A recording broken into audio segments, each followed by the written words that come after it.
Le Sion, non, eux, ils sont dans. Là, eux, dans ce cycle-là, ils sont au niveau de Parashat Shlach, dans l'histoire des Meraglim. Non, mais il a quand même cité pas par Hanouka, quoi. Il a dit, voilà, je vous rappelle que nous avons vu. Bon, Hachem, pour nous, c'est bien tombé. Dans le DAF, Kaf Gimel, Kaf Aleph Gimel.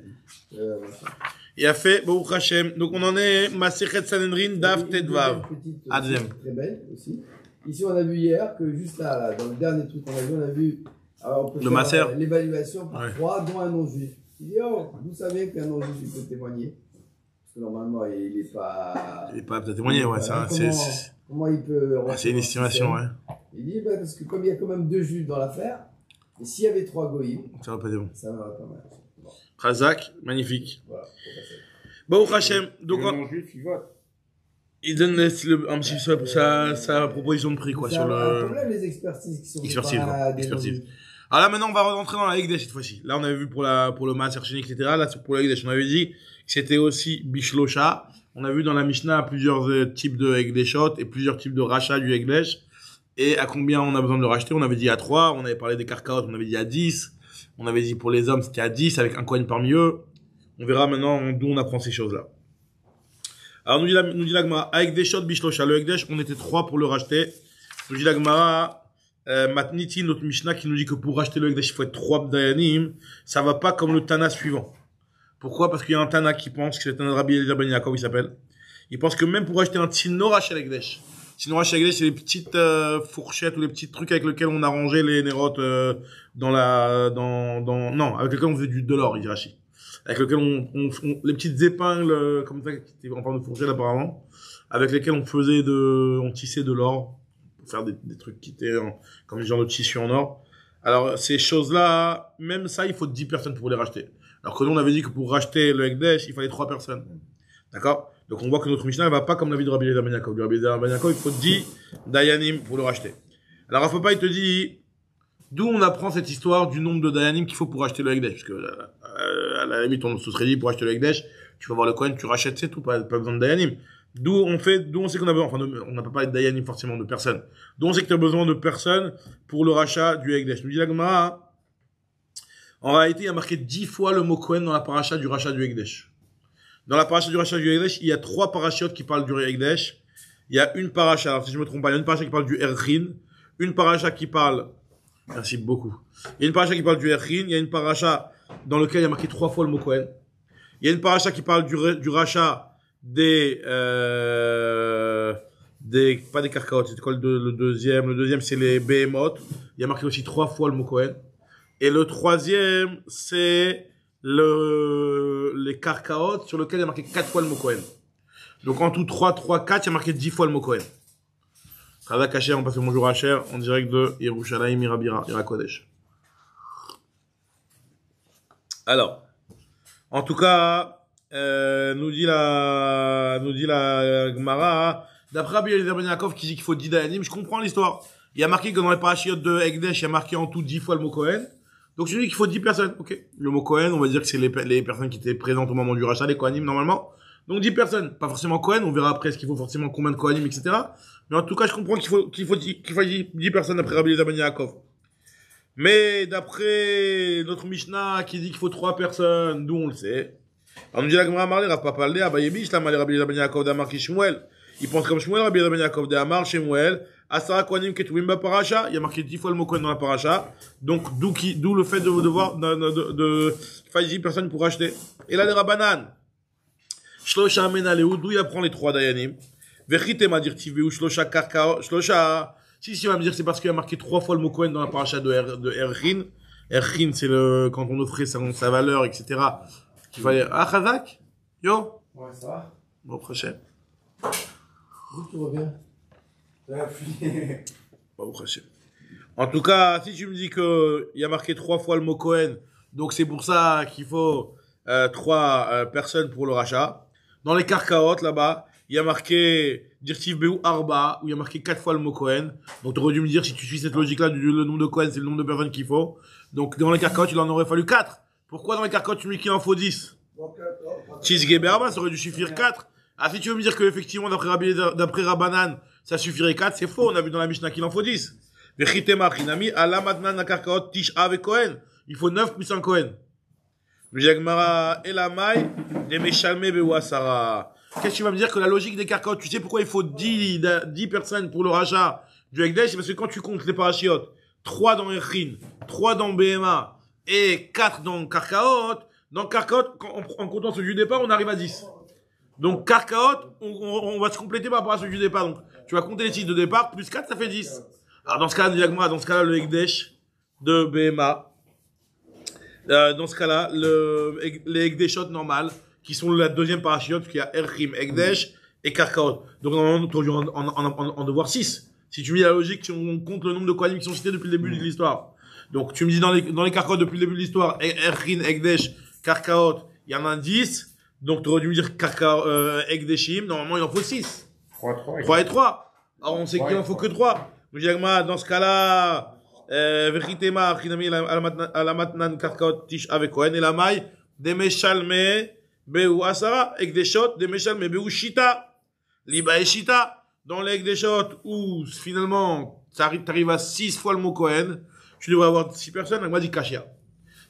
Alors, on va avoir plusieurs sugyo, l'agma reste Bekushia. Alors, il précise toujours les Mefarshim quand il y a marqué une Kushia, que c'est pas une Tchoufta. Il y a des réponses, mais disons que tu rentres dans un dochak. On va dire que c'est un problème. C'est un problème, c'est pas un problème qui va remettre en question le din comme une Tchoufta, mais c'est une Kashia. On a une Kushia, l'agma répond pas à la question. Là, ça veut dire que la question, pour la récapituler, tu me dis que le nombre de personnes qui sont obligatoires pour le rachat, il est correspondant au nombre de fois où il y a marqué le mot Cohen depuis le début de la paracha. Donc c'est pour ça que tu me dis que pour les Karkaot, il en faut 10. Question, pourquoi pour les Ekdeshot, il en faut que 3? Alors que les Ekdeshot, si on compte depuis le début de la paracha, il y en a 6.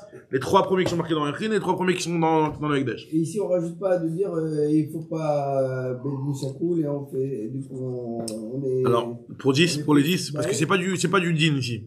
Ce que je dis que c'est pas des Dayanim ici, c'est juste en présence de personnes. C'est pas, ils vont donner, alors c'est vrai qu'il y a aussi l'avis par rapport au prix, c'est vrai. Mais c'est pas un din ici. C'est vrai que, c'est vrai. Mais là, on voit que c'est pas un din, cette histoire. C'est pas considéré comme un din. Ça les gêne pas de dire on fait un truc à 6 à 10, ouais, non, ça gêne pas. Ni 6, ni 4, ni 10, ça les gêne pas. Pourquoi? Parce que c'est pas un din. Tout ce qu'on a besoin de bed din, on n'a pas besoin d'un bed din ici. C'est pas qu'on a besoin de 10 personnes pour avoir un bed din. On a besoin de 10 personnes, comme tu dirais, 10 personnes du minyan. Puis quand c'est l'évaluation. Les 10 personnes du minyan, c'est un chiffre pair. Ça dérange personne. Parce que c'est pas un bed din. D'accord? Donc là aussi, pour le Ekdesh, on a besoin de 10 personnes en présence. Un petit peu en genre, comme c'est pas de la Gdoucha, pour le minyan, mais en tout cas, un petit peu le même esprit que dans le minyan. On va dire, alors t'aurais dû en avoir 6, parce qu'il y en a 6, mais excuse-moi, pour l'évaluation, on fait une moyenne de toutes les évaluations. Comment ça se passe? Je pense que c'est un vote. Si on fait une moyenne, on n'a pas besoin d'un nombre impair. Si on fait une moyenne, alors, Niralik, c'était un vote. Le nombre impair, il sert à rien. Est-ce que c'était une moyenne? Est-ce que pour le, il y en a un qui dit, 10, il y en a un qui dit 5, donc 7,5. Un 11e. Ouais. Parce que tu mets la moyenne de 10. Ça ne sert pas d'avoir un nombre impair. Il y a un problème supplémentaire, parce que non seulement il y a la moyenne, mais en plus, la valeur, elle varie suivant l'endroit. Il a raconté qu'il y avait, par exemple, une fois, ils ont envoyé une paroquette qui a été envoyée d'un point à un autre. Elle a été fabriquée là-bas et elle est arrivée à un autre endroit. Et les experts là-bas, ils l'ont évolué à temps. Et dans un autre pays, alors d'où tu vas considérer la valeur? Ici ou là-bas? Non, mais sur le calcul de la valeur, est-ce que c'est une moyenne qu'on fait? Donc il dit que si c'est une moyenne, il n'y a pas besoin, c'est pas grave si c'est un pair. C'est sujet à beaucoup de questions. Ok. Non, mais on fait une moyenne pour l'évaluation. Chacun donne une valeur. Donne un prix. Et donc, qui détermine le prix? C'est une moyenne. Ouais. Si on veut être logique. On prend plusieurs experts et on fait la moyenne. On fait la moyenne. Donc, si on fait une moyenne, on n'a pas besoin d'un nombre. Comme on fait pour les appartements. Très bien. Super. Magnifique. En tout cas, ce que nous dit l'agma ici, donc elle reste Bekoucha sur cette histoire. Pourquoi? Pour le Ekdesh, il en faut que 3 et pas besoin de au moins 6, comme selon le nombre qui est marqué dans le Pasouk. Continue l'agmara. À Erchin, on a dit qu'il en fallait 3. Alors, c'est quoi cette histoire de Erchin? Dans la Erchin, on avait dit ça dépend si c'est métaltéline ou si c'est Karkaot et Adam. On avait dit dans la Mishnah que si c'est des métaltélines, on n'a pas encore expliqué exactement c'est-à-dire quoi les Erchin des métaltélines. Normalement, le RR, c'est une paracha qui est marquée dans la Torah par rapport à la valeur d'une personne. La valeur d'une personne, d'un bébé, d'une femme, d'un enfant, de tel âge, etc. Pour un être humain. Donc, c'est quoi cette histoire de métaltéline? Alors, on dit moi, Maï Erchin à métaltéline. C'est quoi Erchin? Erchin, c'est une valeur. La traduction du mot RR, c'est la valeur. Donc, le Erchin, c'est que ce qui est marqué dans la Torah dans Parashat Bechukotai, c'est que quelqu'un qui vient et qui dit, j'offre ma valeur. Il y a marqué dans la Torah une grille tarifaire pour le valeur où je donne la valeur d'un nourrisson, où je donne la valeur d'un vieux ou d'un truc. Et selon l'âge, il y a un prix. Et sur le Ekdesh avant, c'était pour accepter que ce soit... Le prix d'un Ekdesh, pour le racheter, quelqu'un qui a offert une table au Ekdesh, le Ekdesh, il a rien à faire avec la table, il va le vendre. Donc toi, tu vas le racheter à la limite, toi, si tu veux, ce que tu as offert, tu vas le racheter, il va ressortir vers le Khoulin, et tu vas donner de l'argent à la place, ça c'est le rachat du Ekdesh. Alors, en tout cas, Amarav Gidel, Amarav, Beomer, Erer Klizé Alay. Quelqu'un qui a dit la phrase suivante. Erer Klizé Alay. T'entends un miel ou pas? Quelqu'un qui a dit, j'offre au Bet Amikdash la valeur de ce Kéli. Il a utilisé le mot Erer.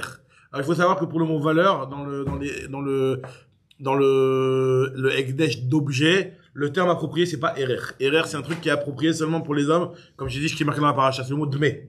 Dmé, c'est la valeur, le prix. D'accord? La valeur monétaire, quoi. Donc, normalement, c'est le mot Dmé qui aurait dû être utilisé. Lui, il a utilisé le mot Erer, qui est pas adapté à un Kéli.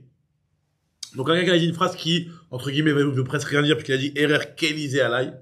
Je prends sur moi, la mitzvah d'offrir au Bet Amikdash le Erer du Kéli. Le Kéli, il a pas de Erer, il a un Dmé. Maintenant, on se comprend qu'il a voulu dire Dmé. Alors, nous dit la Gemara, d'après Rav Gidel, on comprend qu'il a voulu offrir la valeur. D'Amar Rav Gidel Amarav, Omer Erer Klizé Noten Damav, il donnera la valeur du Kéli. Pourquoi? Maïtama, donc Daftet Vav. Adam Yodea Shen Erer le Kéli. Un homme, il sait très bien, il a étudié par Shadon Kodai. Il sait que le Erer, c'est que pour les hommes, c'est pas pour les Kéli. Et il y a marqué, et donc si lui nous dit le mot Erer, Vegamar Ve'amar, les Shum Damim. Quand lui, il parle de Erer d'un Kéli, ce qu'il a l'intention en réalité de donner, c'est la valeur d'Amim, la valeur financière d'un objet. Et donc, Mishunachim Noten Damav. Et s'il est mieux pour sa valeur à lui, c'est le prix qu'il a sur le marché d'Abadim. C'est pas la grille tarifaire. Mais ça marche parce que, mais ça va pas être la grille tarifaire de RR. Ah, c'est pas non, c'est pas RR, c'est la grille tarifaire qui est marquée dans la Torah. D'accord. Demain, c'est sa valeur sur le marché d'Abadim. Ah, ouais. Voilà. En tout cas, Donc, ah, ouais. la valeur en marchand. RR, non. Ouais, RR, c'est non, contradiction, répétition, contradiction, quoi. Ouais. En tout cas, continue la Gemara, elle nous dit, Aïe erchin amital telin. Alors, je comprends pas, d'après toi, ce que tu es en train de dire. Donc, finalement, quand on dit erchin amital telin, c'est-à-dire qu'il a offert la valeur de métal telin, il a dit le mot RR. Malgré tout, on comprend que ce qu'il a voulu dire, c'était damim. Dans ce cas-là, tu n'aurais pas dû dire RR. RR hamital telin. Arachin amital telin, tu aurais dû dire le mot Aïe archin amital telin, arachin shel métal telin. Le RR de métal telin, tu aurais dû mettre le mot shel. Alors, il y en a qui corrigent, qui disent, ok, t'as raison, dans la Mishnah, on va corriger, on va mettre erchin shel métal telin. Tni, erchin shel métal telin. Ça, c'est la première réponse. Rafrida, il aime pas ça. Il te dit une autre explication. Rafrida, il te dit, c'est quoi cette histoire de erchin des métaltelin? Rafrida amar avimi, bematfis métaltelin le erchin. On parle de quelqu'un qui a été matfis. Alors, c'est quoi matfis? C'est-à-dire qu'il a pris sur lui sa valeur de lui-même. Donc, le RR, c'est vraiment dans le sens de erchin. Il a pris sur lui la valeur de lui-même. Donc, si la valeur de lui-même, par exemple, c'est shloshim shkalim, donc il offre shloshim shkalim. Maintenant, en quoi il doit les payer shloshim shkalim? Soit en espèces. S'il n'a pas d'espèces, on va le perquisitionner. On va prendre soit des métaltelines, soit des carcaotes. Et c'est sur ça qu'on est en train de parler ici. Quelqu'un qui a pris sur lui le fait de devoir offrir la valeur de soi-même ou de quelqu'un d'autre, d'une personne. Donc vraiment le terme RR adapté.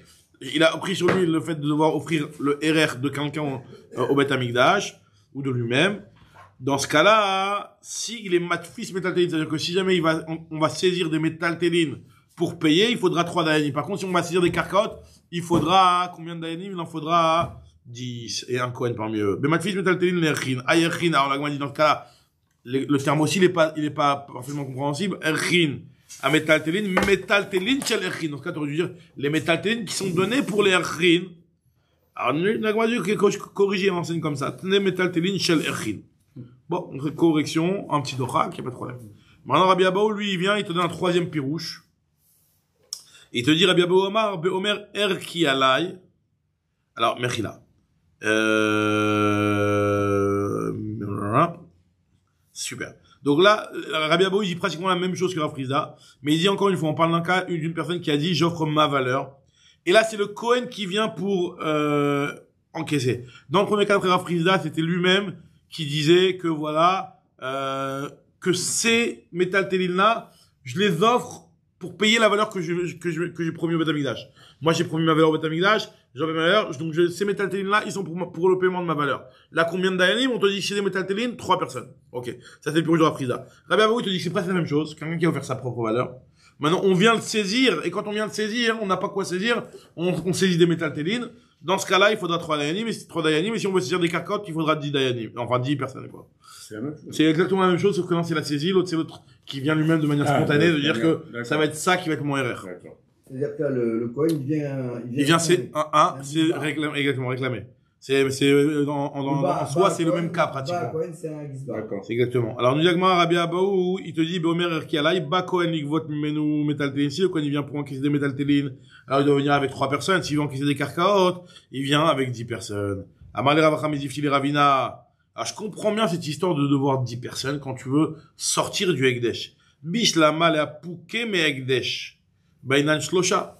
Parce que, à la différence entre les 2 premières réponses et la 3e réponse de Rabbi Abaou, c'est que dans les 2 premières réponses, les objets, ils sont eux-mêmes déjà rendus Ekdesh par le propriétaire.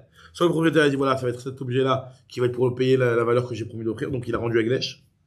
Donc là, je comprends qu'il y a besoin de 3 personnes pour venir. Et bon, alors on va estimer exactement quelle est la valeur de cet objet-là pour finalement voir si ça correspond à la valeur. Et à la limite, après, une fois que après tu vas vouloir le racheter, donc tu vas vouloir sortir du Ekdesh la valeur de cette truc-là. Donc tu as besoin de 3 personnes pour ça, je comprends. Mais maintenant, on nous dit la Gemara d'après la dernière réponse, qui en fait, c'est pas quelque chose qui est, on n'est pas en train de nécessiter des personnes pour faire sortir du Ekdesh. On est en train de nécessiter des personnes pour venir avec le Ekdesh et saisir. Donc c'est quelque part faire rentrer dans le Ekdesh. Donc pourquoi, moi je pose la question, pourquoi pour faire rentrer de Ekdesh, on a besoin de se prendre la tête à ce point-là d'avoir 3 personnes? Pour faire sortir du Ekdesh, donc je comprends, on va pas faire perdre de l'argent au Ekdesh, donc on fait venir 3 personnes et on va estimer quelle est la valeur. Mais quand le Ekdesh il vient pour saisir. Le Cohen il vient, il saisit direct, pourquoi il veut 3 personnes? Alors la Gemara elle dit ça au final, c'est un petit peu bizarre la question. T'as quand même besoin d'évaluer. Tu donnes 10 euros, donc tu vas lui saisir 1 million d'euros. Voilà. Donc l'estimation est obligatoire. Alors, en gros, c'est ce que la Gemara répond, parce que regarde ce qu'elle dit. T'as raison que c'est la question en réalité dans la Vamina, elle est un petit peu au début, la Gemara, elle veut juste mettre l'accent que c'est pas, d'après les 2 premières réponses, c'est faire tout le principe de ramener des gens ici. Oui. C'est pour faire sortir du Ekdesh. D'après la 3e réponse, c'est pour faire rentrer dans le Ekdesh. Donc la Gemara, elle considère qu'il y a une différence. Elle te dit, mais même pour faire rentrer dans le Ekdesh, on veut quand même savoir quelle est la valeur. Quelle est la valeur. Après, pour évaluer, tu prends 3. Alors, regarde ce que dit la Gemara ici. Amar dans les mots, regardez.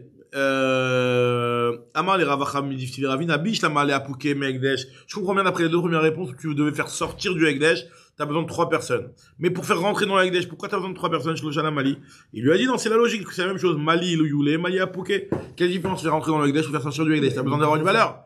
Apouké, Maïtama, pourquoi t'as besoin de 3 personnes pour faire sortir du Ekdesh? Quand ils l'ont rentré, il aurait fallu l'évaluer.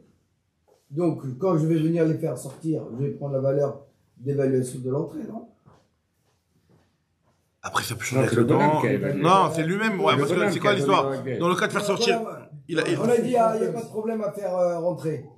D'accord? La première réponse, c'était par exemple, j'offre la valeur de cet objet-là. Je prends cette valeur. Non.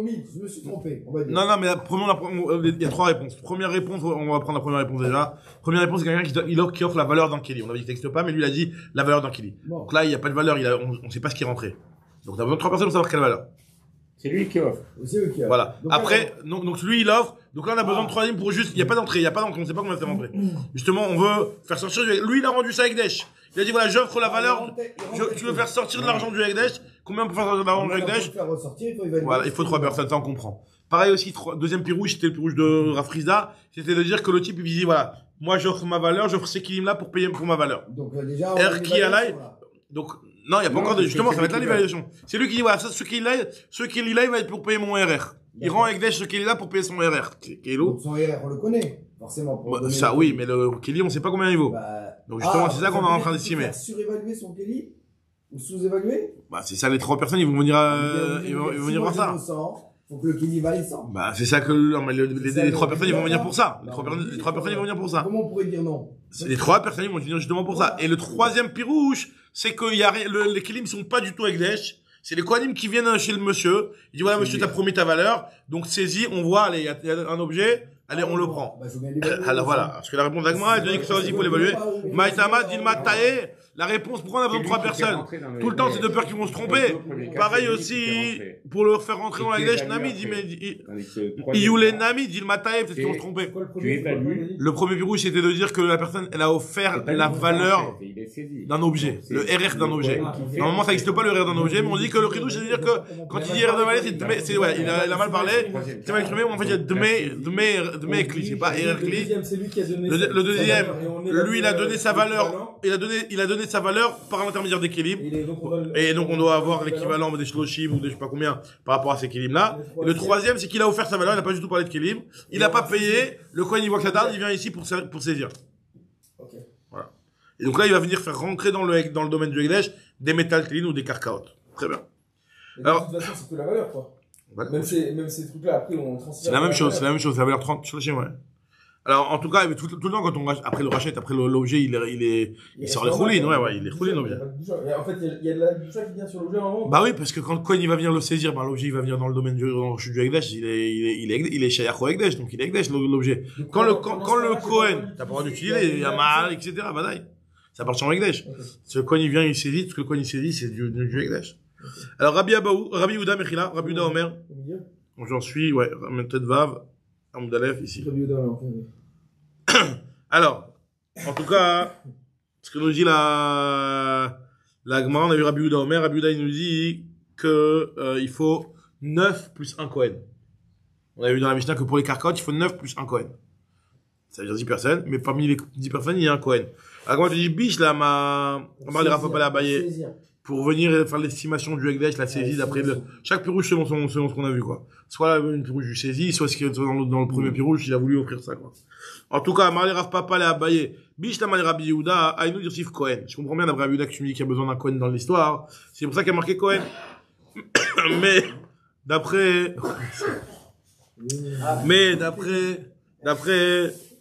celui, Tanakama, qui avait pas parlé de Cohen.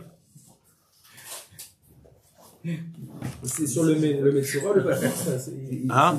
Il a peur que ça finisse. Ouais. Quoi? Le passage, il est sur le, par rapport au Metsora. Non, par rapport au rachat. Non, par rapport au rachat de Egdesh. C'est le plein, même, quand il y a 3/4. C'est quoi la lèvre Cohen? Non, je sais pas. Non, c'est pas pour RR.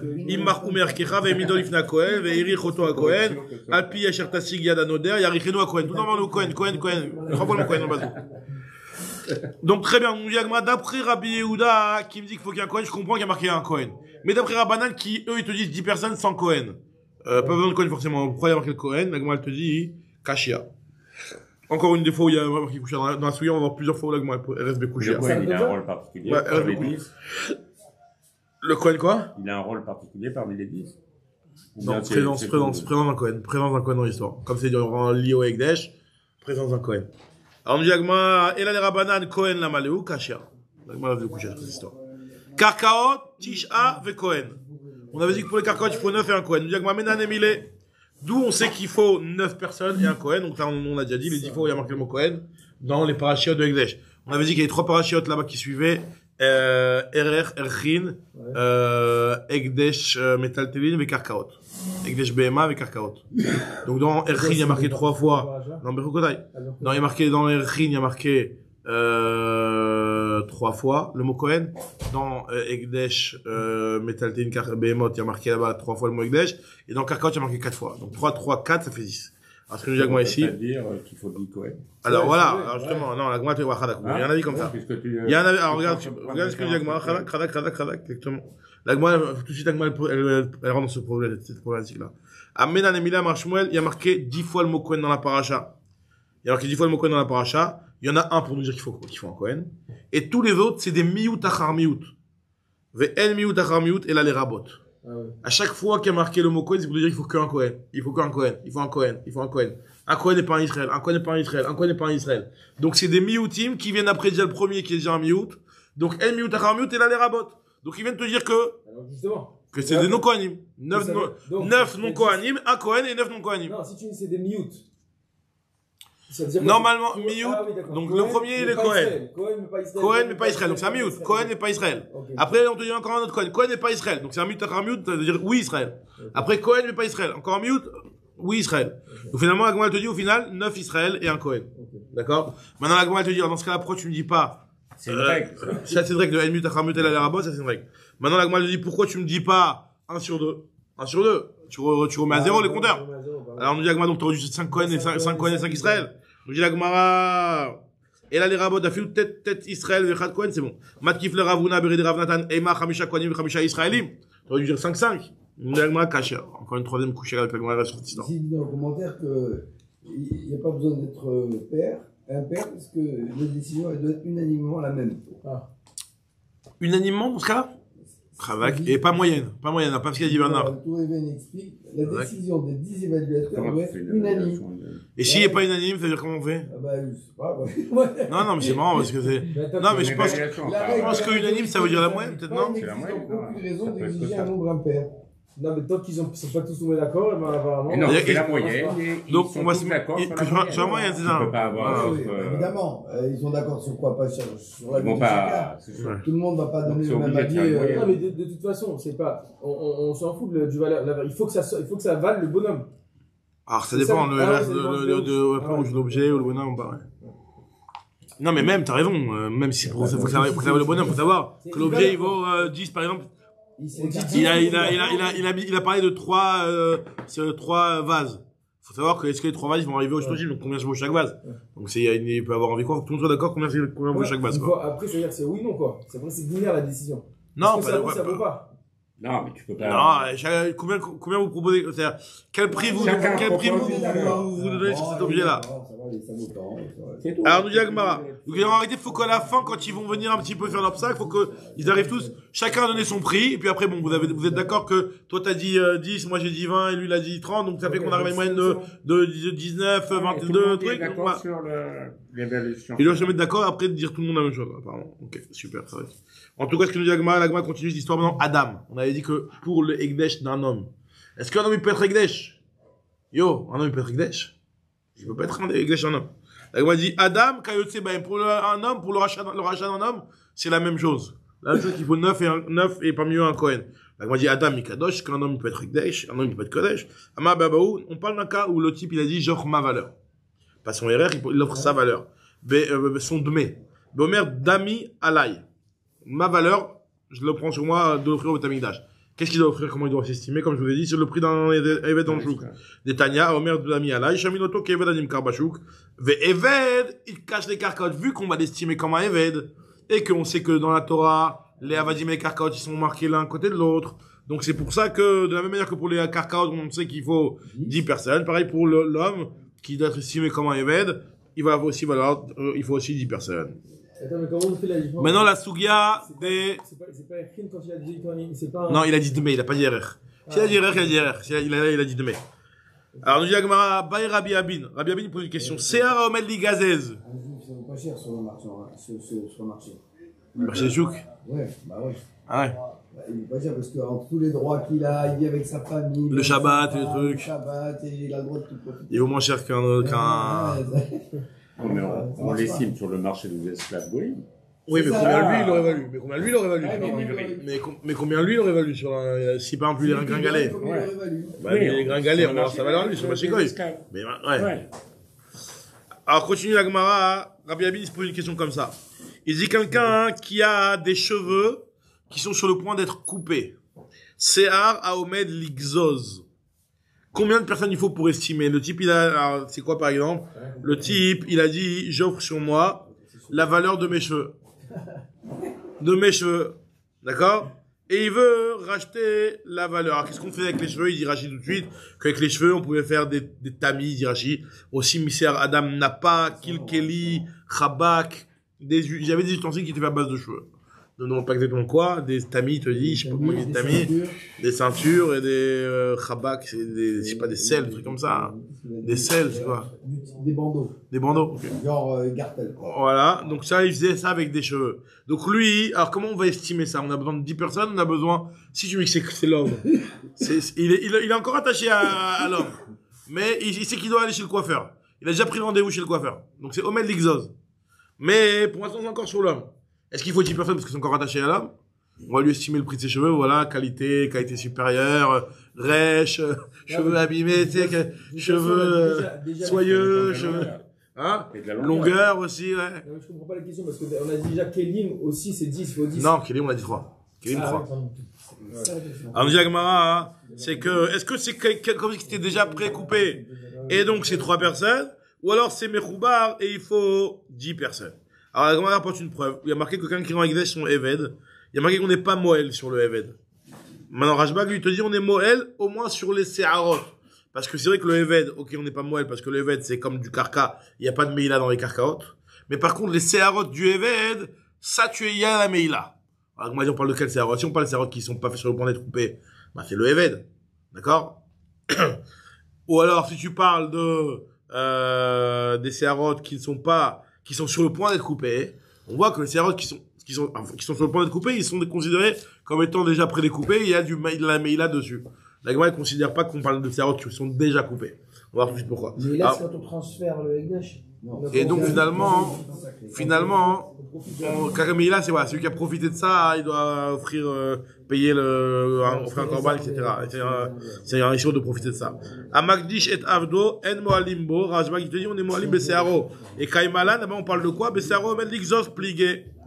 Shema Mina. Ok. Donc finalement, il y a une marloquette. Finalement, la marloquette entre Tanakama et Rashbag, c'est justement ça, sur les cheveux qui sont sur le point d'être coupés. Parce que pourquoi on parle pas de cheveux qui sont déjà découpés? Parce qu'on voit qu'il y a Rabbanan qui, eux, disent qu'il n'y a pas de Meïla dessus. S'il était déjà prédécoupé les cheveux, Vadaï, qu'il y aurait une Meïla d'après tout le monde. Donc voilà qu'on parle de cheveux qui sont pas découpés. Et on voit que, sur ça, il y a une marloquette entre Tanakama et Rashbag. Est-ce qu'il y a Meïla sur les cheveux du Eved? Sachant que le Eved, il est comme les Karkaot.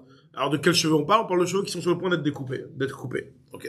C'est parce que les cheveux, ils poussent, non? C'est le seul truc qui pousse. Donc, un beau jour, tu es obligé de les couper. Mais au Medixos, j'ai l'impression que c'est plus que le fait que, on va les couper un jour, forcément. C'est qu'il a prévu. C'est pas tout cheveux. Des cheveux qui sont low Medixos. Le type, il a des cheveux, pour l'instant, je suis pas prêt de les couper. Alors, je sais pas c'est quoi le laps de temps. Je pense que c'est qu'il a pris rendez-vous chez le coiffeur. C'est comme dans les Chotratsitsa. Quelqu'un qui a pris rendez-vous chez le coiffeur pour se couper les cheveux. Faut faire une halakha. Une halakha, par exemple, les Chotratsitsa. Par exemple, pour les femmes, par rapport au migvé, etc., truc. Une femme qui a pris rendez-vous chez le coiffeur, le lendemain de son migvé. Ça peut être un problème par rapport aux Chotratsitsa. Parce que les cheveux, ils sont prévus d'être coupés. Elle a prévu de les couper. Hein? Parce qu'elle avait une perruque, non, pas perruque, mais oui, non, ce que je veux dire, c'est que même ce qui est rattaché au corps, des fois, c'est un problème. Les ongles. Aussi, il faut couper les ongles avant le migvé, etc. Les ongles qui sont makpidim, etc. Donc, bon, c'est tout ce qui est sur le point que tu as prévu de découper, c'est quelque part, c'est-à-dire un petit peu, considéré comme étant un petit peu détaché. La Gemara veut dire que c'est une marloquette, il y a une autre marloquette Tanaïm. Est-ce qu'on peut la lier à ça? Alors, regardez la marloquette Tanaïm, c'est un truc qu'on avait déjà vu une fois, dans la Kama, il me semble. Dans Baba Nitzia. Et dans Gitzin. En tout cas, nous dit la Gemara que, il y a marqué Rabbi Meir Omer, Yesh Dvarim Shen Kekarka ve Enam Kekarka. Rabbi Meir dit il y a des choses qui sont pas vraiment du karka, mais qui ont le même statut qu'un karka. Et Chachamim ne sont pas d'accord avec Rabbi Meir. Ven Chachamim Modimlo. C'est quoi l'exemple? C'est Eser Kfanim Teunot Matartilecha. Vous savez que, vous vous rappelez l'histoire de Modebe Mixat, quand quelqu'un qui vient et qui réclame quelque chose et lui dit je suis d'accord de la moitié, il doit jurer. Maintenant, si c'est du karka, il n'y a pas de joie sur le karka.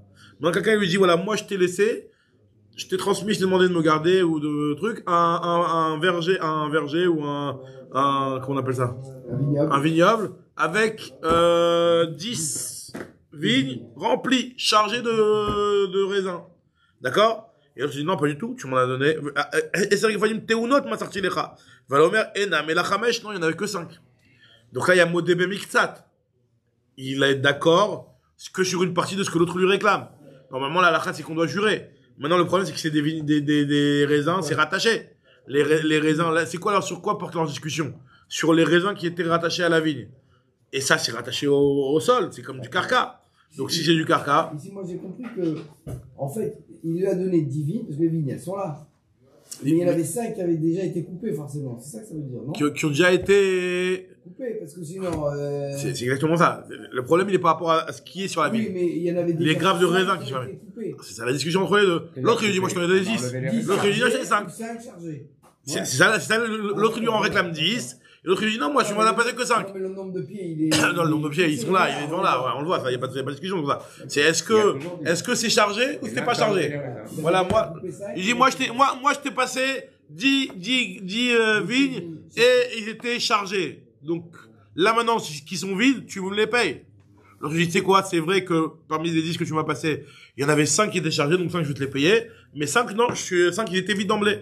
D'accord? Donc, nous dit la Gemara, est-ce que c'est considéré qu'il y a une discussion sur du karka ou pas? Nous dit la Gemara comme ça. Rabbi Romer, Yeshvarim, Shinke Karkaven, Amki Karkaven, Chachamim Modim, Lo, Ketzad. Et c'est vrai qu'il fallait une tournée de Masartilecha. Je te donne les 10 vignes chargées. Et l'autre, il lui dit non, il n'y en avait que 5. Rabbi Miri, il dit que c'est Chayav Joua. Même si c'est sur quelque chose qui est rattaché au sol. Pourquoi? Parce que normalement, c'était fait pour être cueilli. Parce que c'était fait pour être cueilli, justement. Voilà. Non, mais la discussion, non, à la base. Non, sur quoi il, non, il lui dit qu'il était rattaché. Il lui dit, voilà, moi, sur les, c'est sûr qu'il lui a pas donné des palettes de raisins. Il lui a donné des vignes. Regardez, tu me gardes les vignes. Il est venu, il restait plus rien dans les 10 vignes, tout a été raflé. Alors l'autre, il lui dit, moi, je t'ai donné 10 si elles étaient avec des raisins, donc tu me payes tous les raisins qui étaient sur mes vignes. L'autre, il dit, non, pas du tout. Il y en avait que 5 qui avaient des raisins, donc je te paye 5 sur 10. Donc maintenant, le problème, c'est que c'est rattaché au sol. Alors d'après Rabbi Meir, il rêve de jurer, parce que, bien que c'est rattaché au sol, c'est fait pour être cueilli. Donc c'est un petit peu comme les cheveux qui sont faits pour être coupés. Ouais. Alors que d'après Chachamim, non. Alors, est-ce que c'est la même chose? Est-ce que c'est la même requête que pour les cheveux? Je dis que c'est pas la même chose que les cheveux. À la différence des cheveux, les raisins, quand tu les laisses sur l'arbre, ils pourrissent. D'ailleurs, ça m'a fait penser à ce que tu m'as dit hier par rapport à ton limon, là. Donc, normalement, les raisins, quand tu les laisses sur l'arbre, bah, ils vont moisir. Pas comme le hétrog où ils poussent d'une année en année. D'accord? D'après pour 30 fais attention, tout ce qui est déjà de les années d'avant, enlève-le direct. Pour ne pas rentrer dans un problème de là, faut l'enlever d'office, ça. Sinon, tu vas t'embrouiller avec les années, tout ça. Ça c'est relève Vada, il faut l'enlever d'office, ça, et le jeter. Stam, hier, quand tu m'as parlé de ça avec Machaouda, on a discuté de ça. Il m'a dit déjà d'office, ce qui est hors là, faut pas mélanger. Faut dire tout de suite l'enlever. Qu'est-ce qui est hors là? Ce qui est déjà sorti. Ce qui était déjà sorti d'avant. Ce qui est déjà sorti. Voilà, Vadaï. Ce qui était déjà, floraison. Mais la fleur, ça s'appelle déjà sorti? La fleur, non. Quoi? La fleur qui est maintenant, non. Si c'était pas une d'or là, non. Ok. Radak, en tout cas, pour l'histoire, en tout cas, nous dit Agmara, Chachamim quand même Mechoubar la Karka, Chachamim dit quand même Mechoubar la Karka, Areuke Karka. Et Rabbi Yossi Bar Chanina, il te dit, c'est quoi la discussion? Elle est Beom Be Anavim, Amdot li Batser Askinan. Il y en a, ils pensent que quand c'est des Anavim qui sont faits pour être cueillis, donc c'est considéré comme déjà étant cueillis. C'est ce qu'il pense Rabbi Meir. Et Marsava, là, qui met sur le Damian, ils sont rattachés encore à la vigne. Donc, c'est encore rattaché au sol. Donc, il te dit non. Je peux très bien te dire que même Rabbi Meir, il pense que ce qui est, Rabbi Meir, il a parlé que pour le raisin. Parce que le raisin, tu les laisses à pourrir. Adkan, Lokama, Rabbi Meir, Atam, Kolma, de Shavakta, Leoumi, crash, karché. Tu laisses les raisins sur l'arbre, ça va pourrir. Tandis que les séars, plus tu les laisses sur la personne, ça va continuer à pousser. Kolkama des Shabak là, Ashbouchem Ashbar, ça va être encore mieux, ça va être encore plus grand, encore plus cher, etc. Très bien. À part quand on est en étape de calvitie. Ça, c'est encore autre chose. Pourquoi tu me regardes? Je te regarde pas, je regarde les fentes que t'as ici, là.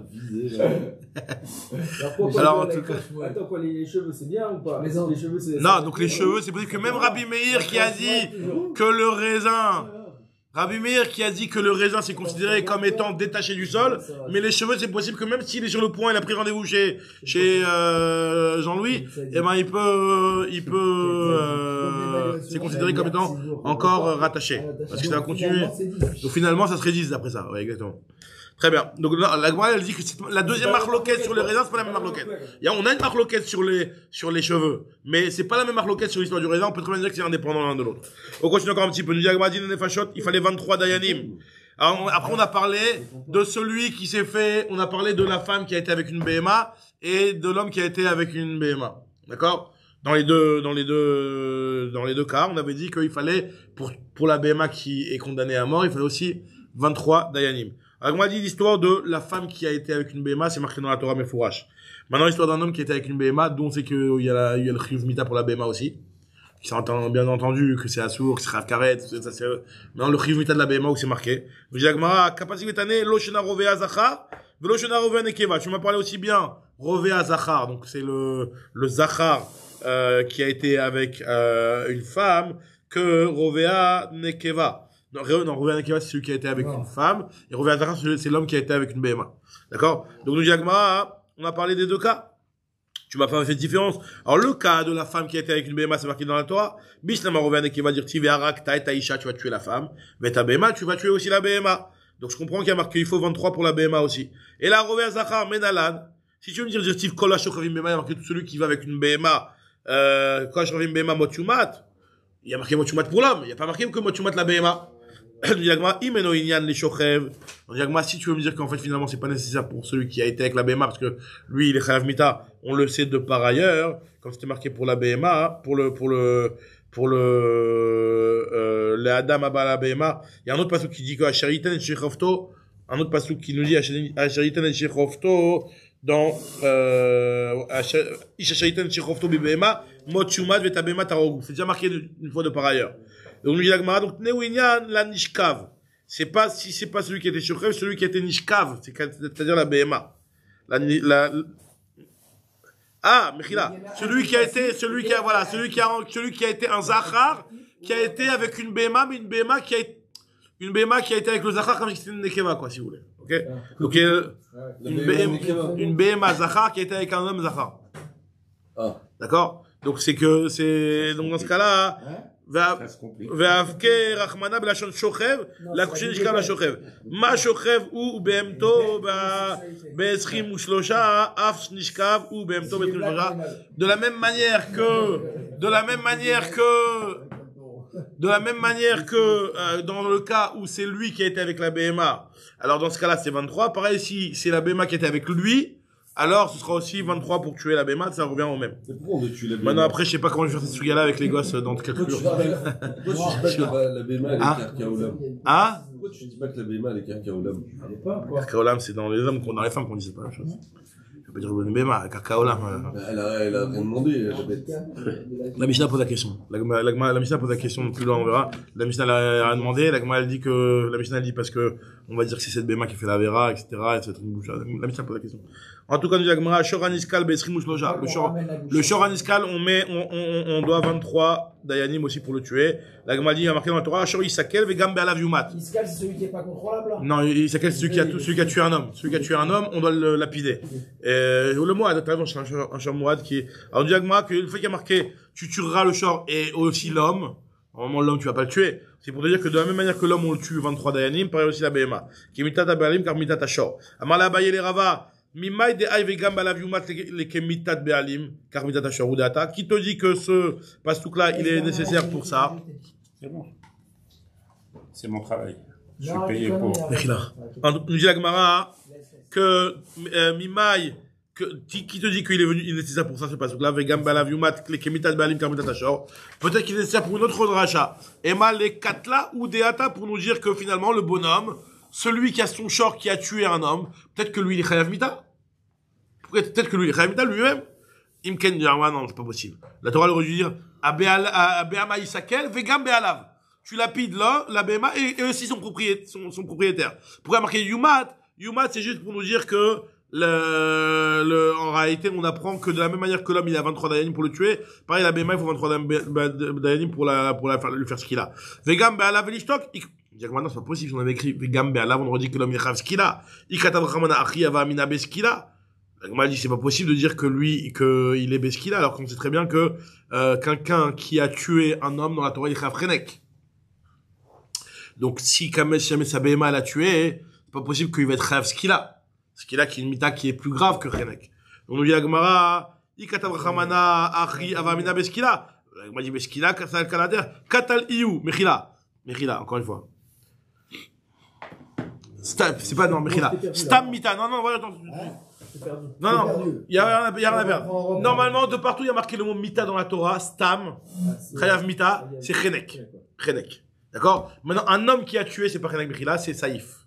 C'est l'épée. D'accord? Maintenant, Stam Mita dans la Torah, il y a marqué Yumat dans la Torah, c'est Chenek. D'accord?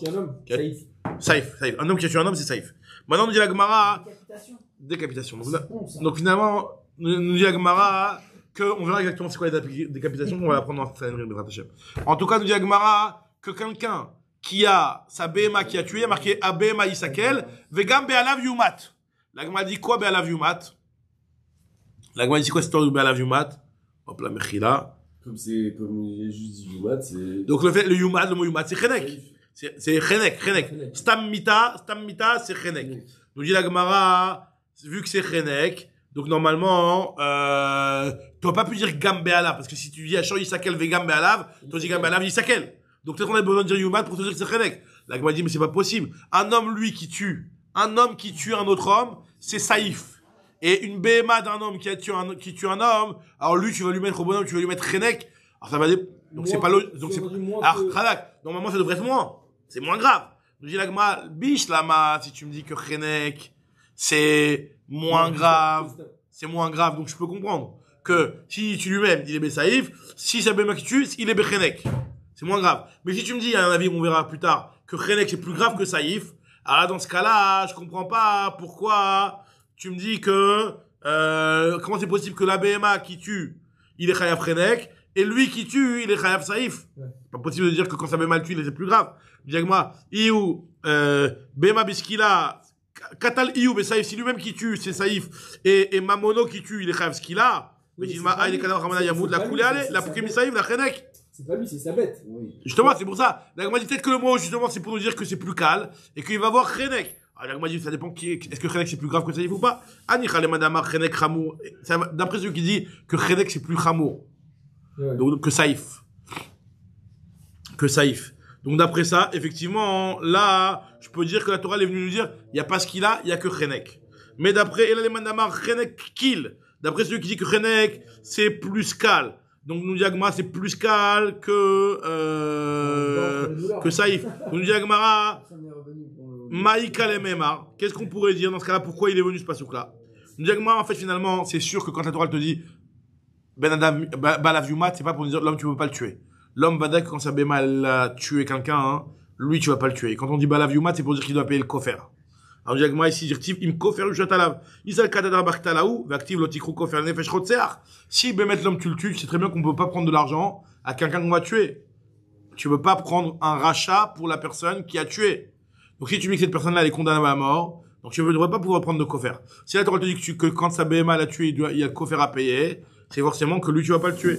Au contraire, peut-être qu'au contraire, Adraba, Mishum, Ugufa, Katal, Iulotis, Gele, Bemamona, et la Biktala, Katal, Shoro, Lifrok, Nafshe, Bemamona. Nous dit la Gemara, peut dire ça, parce que tu vas avoir deux peines. Si la mort est kofer, oui, mais s'il y a la mort, le chiyuv mita et le kofer. Donc, dans ce cas-là, la Torah te dit qu'il y a un chiyuv kofer pour quelqu'un qui a son short qui va tuer un autre homme. Il y a un chiyuv de kofer. Il doit payer le prix, il n'y a pas de mort. Sur le type. Donc, alors, justement, nous dit Gemara, peut-être que quoi? Peut-être que justement, c'est à cause de ça, pour ne pas que tu dises que l'otikrou kofer, que la Torah te dit, c'est que l'otikrou kofer, mais tu dois le tuer, c'est que... Mais c'est impossible de dire ça. Non, tu prends pas le kofer. Ah. Tu le tues. Okay. Que tu le tues. Nous dit Gemara, peut-être que la Torah est venue te dire ça, que katal iou l'otisgele bemamona, tu dois le tuer, tu peux pas suffire du kofer. Et la bektala, tu dois le tuer. Maintenant, katal shoro, si c'est lui qui a tué, encore une fois, peut-être que la Torah est venue te dire que si c'est lui qui a tué, alors il n'y a pas de rachat possible. Quelqu'un qui a tué, il est chayav mita, il doit être condamné à mort. La Torah te dit, l'otikar kofer benefesh rotseach. Tu peux pas prendre un rachat pour un rotseach. Mais peut-être que si jamais c'est sa BMA qui a tué, alors peut-être que comme vu que c'est plus calme, c'est pas lui qui a tué, et ben lui il a la possibilité de racheter sa vie par de l'argent. Et peut-être que le kofer qui est marqué dans la Torah, c'est la possibilité de rachat qu'on donne à quelqu'un qui a sa BMA qui a tué, donc vu que c'est moins grave, c'est pas lui-même qui a tué, de lui dire tu vas te racheter ton chiyuv mita avec de l'argent. Normalement, il peut pas racheter son chiyuv de mita avec de l'argent. Je voulais dire que le kofer, en fait, c'est pas un genre de knas, mais c'est un rachat de sa mort à lui. Et on reste l'olam sur le pshat que quand il y a marqué dans la Torah, on tue les béalim, c'est qu'on les tue vraiment. On les tue vraiment. On va vraiment le tuer, mais comme si il a la possibilité, il se sauve. Voilà. Non, mais c'est en train de dire que là, c'est moins grave. Si le type il a pas les moyens, et ben on le tue. Non, mais c'est en train de dire que comme il peut racheter, c'est moins grave ou pas? C'est ça que mais alors, pas du tout. Comme il peut racheter, ben, Vadaï, s'il peut racheter, c'est moins grave. Bah oui. Quand un rotseach lui-même, la Torah, elle te dit, mais fourrage, tu peux pas te racheter tu veux, l'otikrou kofer, les nefesh rotseach. Maintenant, le fait que c'est pas un rotseach lui-même, c'est sa BMA qui a tué. Ça fait 2 fois qu'il a défoncé les trucs. Yagmara, l'otikrou bemamona, et la biktala, katal shoro lifrok nafshe bemamona, et la macheskia, vechatan ebreskia, marcham, mot, yumat amake, rotseachou. En réalité, donc, on sait que Bémet, un homme qui a sa BMA qui a tué, c'est pas lui, il est pas chayav mita. Donc tout ça c'est pour savoir si c'est que le mot qui a marqué c'est chayav mita ou c'est pas chayav mita. Du fait qu'il y a marqué dans un autre pasouk que tu vas tuer celui qui a frappé parce que c'est un tueur. D'accord, quelqu'un qui a frappé, qui a tué quelqu'un. Donc, lui, c'est un Rotzer, c'est lui que tu vas condamner à mort. Donc, on voit ici, on apprend ce passage quoi, tu fais marqué Rotzer ou al retzichato ataorgo. Un homme, tu le tues quand c'est lui qui a tué, mais pas sur la retzichat shoro. Donc, de là, on apprend que quelqu'un, quand il a son shor qui a tué, tu le condamnes pas à mort. Motumat amaki Rotzer ou al retzichato ataorgo, veya ataorgo, al retzichat shoro. Et on termine sur ça. Une question qui n'a rien à voir avec un truc à la Khalemase, mais une Ibayaleu, shor Sinai. Vous savez qu'au moment du Har Sinaï, il y a marqué que les taureaux n'avaient pas le droit, les bémotes n'avaient pas le droit de monter sur le Har Sinaï. Donc, là, est-ce que là-bas il fallait 23 dayanim à ce moment-là ou pas? On a dit que le shor Niskal, il faut 23 dayanim pour le lapider. Si un shor, il montait sur le Har Sinaï, pour le condamner à mort, il fallait 23 dayanim ou pas? Ibaya Léou, shor Sinaï, Bekama, Migamarcha, Midorot, Olo. Est-ce qu'on va dire que de la même manière que les Dorot, il faut 23 personnes pour tuer un shor, pareil aussi, la Horacha, qui était un truc spécial à l'époque, au moment du Har Sinaï, il faut aussi 23 ou pas? La Gemara te dit, Tana de Ramé Cheskel, Imbema, Im Ishlo Yichye, Ma Ishbechav Gimel, Ambema Gimel, du fait qu'il y a marqué dans la Torah là-bas, que ce soit un homme ou une Bema qui monte sur la montagne, il ne vivra pas. De la même manière qu'un homme, on condamne à mort à 23 dayanim. Pareil aussi, la Bema, il faut 23 dayanim. Cette fois, tu poses la question, et c'est bizarre, tu me poses des questions sur des trucs qui sont déjà passés. Normalement, on a, non, il te dit des Gemarotes comme ça qui se posent des questions sur des choses qui sont, en réalité, aucune nafkamina à la race, c'est juste un truc qui est passé une fois dans l'histoire. Toujours, il faut se poser la question, pourquoi moi nous parle de ça? Et en réalité, tu te c'est possible que c'est pour comprendre les psukim. Parce que, sinon, tu comprends pas les psukim, il faut comprendre exactement ce qu'il veut dire les psukim. Chazak Baruch. C'est juste derrière la page,